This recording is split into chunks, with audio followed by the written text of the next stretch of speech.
How many of you know that 2 years before the missile crisis, people like myself, including myself, were warning the American public in our speeches all over the place of the missile bases in Cuba, and when it came to talking about the missile bases and everything, the answer always seemed to be there was no proof.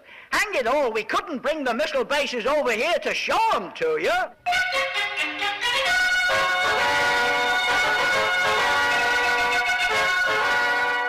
Are you listening, Uncle Sam? A program featuring the thoughts and voices of informed America will return after these words from our sponsor.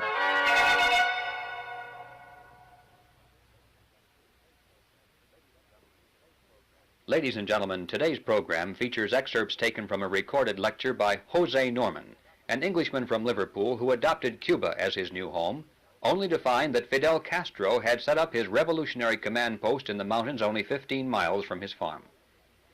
Having opposed Batista, having been arrested by Castro, and having witnessed the entire Cuban Revolution from point-blank range, Mr. Norman is in a most unique position to tell us the truth about conditions in Cuba.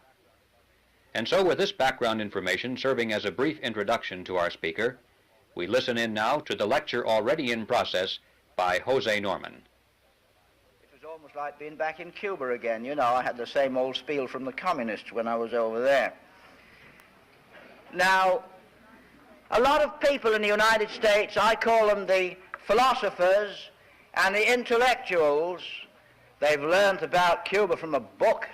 And many of these philosophers have fallen for a spiel which angers us refugees from Cuba very much. That Cuba was an underdeveloped country before Castor took over. This is shocking.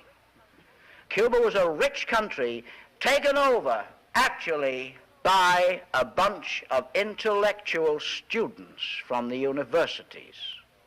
That is how Castro took over. Now, he didn't take it over by winning fights in the mountains, as many people have heard. It might have happened eventually that way. It so happened that it was a shock that Batista fled before Castro was ready.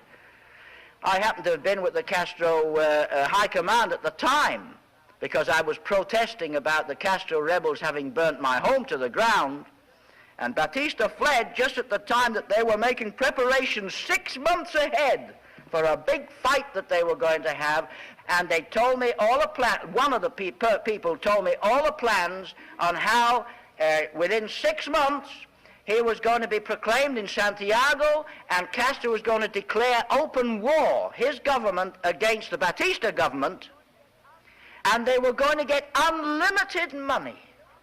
Millions and millions of dollars. They were going to have a worldwide propaganda that could never stop them. This is the things that I was told, and that they were going to advance halfway up the island of Cuba until they had the whole of that half, and then they said we were going to go right at it and smash Batista.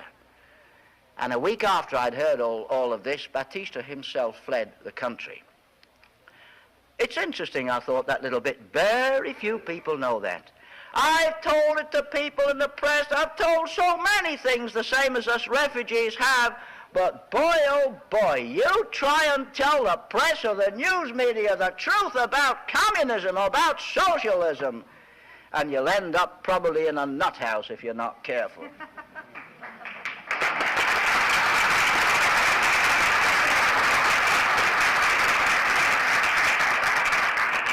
I hope the applause doesn't mean that you hope I'll end up in a nut house. So, anyway, I lived in these very mountains, my own home, by a trick of fate. I'm no expert on anything. I just happened to see and live among so many of these things. My own home was 15 miles away from Castor's hideout headquarters. He hadn't been in the mountains more than 2 months before he had 2 peasants hanged. On the 25th of June, 6 months before he came into power, a band of 80 of the Castro rebels looted everything we possessed. Then they burnt my home to the ground. They then tortured 2 Cuban peasants. One they hanged by his neck 3 times. Another they suspended between 2 trees, his hands to one, his legs to another, and they left him suspended like that overnight. This was 6 months before Castor came into power. It was 2 months after the Batista secret police on the other side of the revolution tortured my son. But the only reason I'm telling you this, my dear friends, is because it was at the time that Castro was lauded in the United States as the Abraham Lincoln and the George Washington of Cuba. I think now perhaps I'd like to mention a word or two about the missile bases. You all remember the missile crisis. How many of you know that 2 years before the missile crisis, people like myself, including myself, were warning the American public in our speeches all over the place of the missile bases in Cuba, and when it came to talking about the missile bases and everything, the answer always seemed to be there was no proof. Hang it all, we couldn't bring the missile bases over here to show them to you.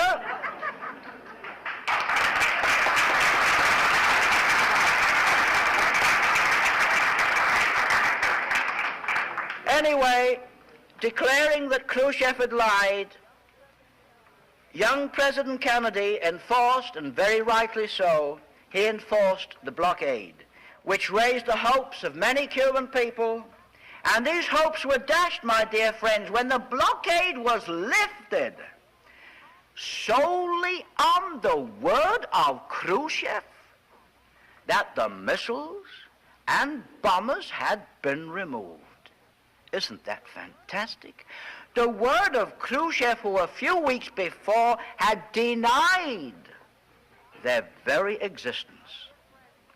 My dear friends, missiles, bombers, submarines, tanks, all types of equipment like amphibious tanks, 26-wheeler trucks which are so heavy that when they rumble along the streets in Cuba, the towns start shaking, are still in Cuba today in larger quantities than there ever has been before. And in spite of reports in the United States by certain elements of the news media that since the lifting of the blockade, Russian soldiers have been removed gradually, our reports from Cuba, from the same sources that have never proved wrong in the past, they say that there are more Soviet bloc troops than ever in Cuba today. So don't give me that hooey about the blockade we're supposed to have around Cuba. Mind you, there is a blockade that I do know of. Those are those dear little, poor little Cuban exiles who go out in their little boats. They try to go to their own country, Cuba, to try and attack and fight the communists there and give a little hope to their brothers and sisters in Cuba. There is a blockade. The American Navy seems to have a blockade around those people, stopping them from getting in there. I mean to say, if the United States feels that they can't butt in on the affairs of Cuba, at least why don't they leave the Cubans to do their own fighting anyway?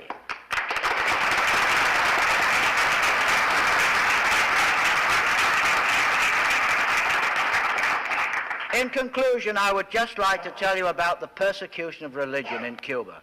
Do you know that on the 10th day Castor came into power, over 6 years ago, he took the word God out of the judiciary? And on the 3rd month, he prohibited religious emblems to be shown in hospitals. This from the same Castor who a few months before, when he was on a mountain during the revolution, had his photographs and the photographs of the rebels in the United States press, you remember, with rosaries round their necks, with crosses, with scapulars. The big hypocrite.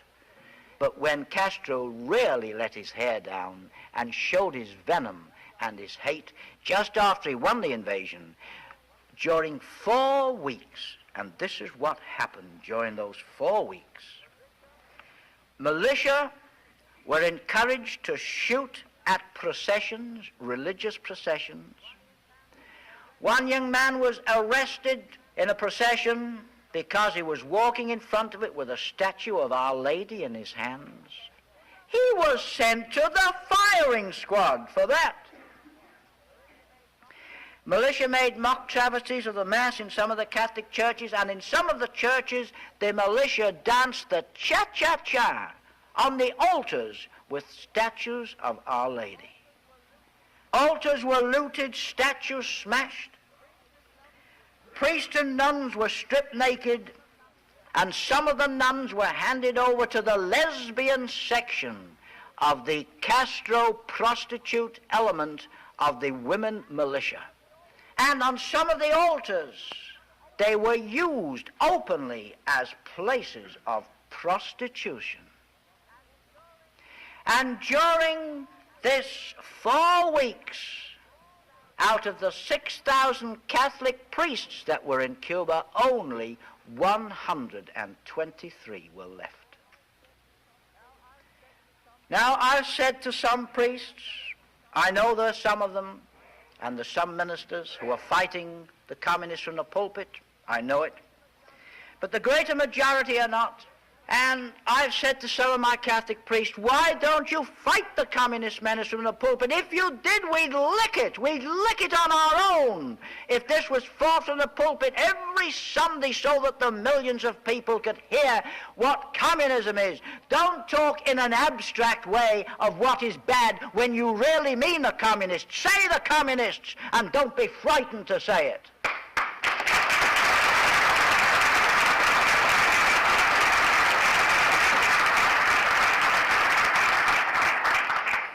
You know, during the invasion, we hoped so much. We felt so much was going to happen. I personally feel that if the United States had supported the ill-fated invasion, there would have been no missile crisis the following year. There would have been no Russian soldiers in Cuba, no communism in Cuba today, no Castro subversion in Latin America. This problem we have of Cuba and Latin America is not going to fade away. The United States will have to face sooner or later this problem. And I sincerely hope the day will not be far off when we hear the mighty voice of the United States say to Castro and the communists in Cuba, get out, or we'll come and throw you out.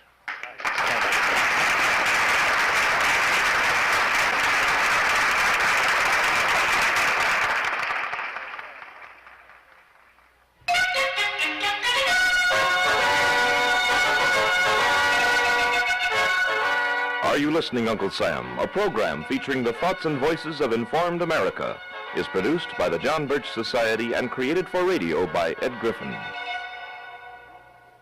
If you would like a printed transcript of today's broadcast, send 50 cents for 1 copy or $1 for 10 copies to the John Birch Society, San Marino, California. Please enclose a stamped, self-addressed envelope. Ask for broadcast